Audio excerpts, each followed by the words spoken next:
وسلم نے ایک دفعہ یوں رات گزاری ہے، خدا کی قسم اس طرح کی باتیں پڑھ کے ہم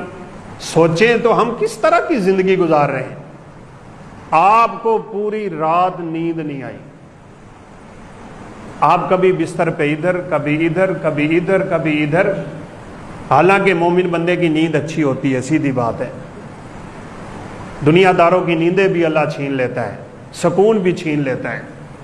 اس لیے بہت سے سلف صالحین ایسے گزرے ہیں، وہ صبح اپنے بستر سے اٹھ کے نا اپنے بستر کی چادر دیکھا کرتے تھے، اگر چادر پہ کافی ساری سلوٹیں پڑی ہوتی تھیں تو اللہ تعالیٰ سے استغفار کیا کرتے تھے، میرے کس گناہ کی بدولت مجھے رات کو نیند نہیں آئی۔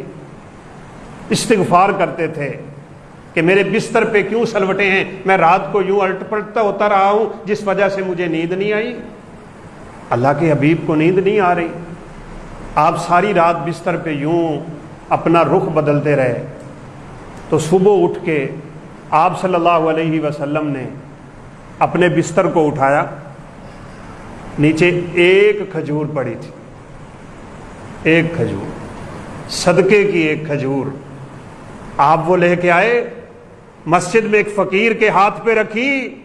اور آپ نے اپنی امانت کا اظہار ان لفظوں سے کر دیا تھا کہ صدقے کی کھجور میرے بستر پہ رہ گئی تھی، جس کی وجہ سے رات بھر مجھے نیند نہیں آئی، جب تک یہ محمد یہ صدقے کی کھجور تقسیم نہیں کرے گا محمد کو اپنے بستر پہ نیند نہیں آئی۔ اور یہاں تو اللہ معاف فرمائے مالوں کے مال ہڑپ کر کے بیٹھے ہیں،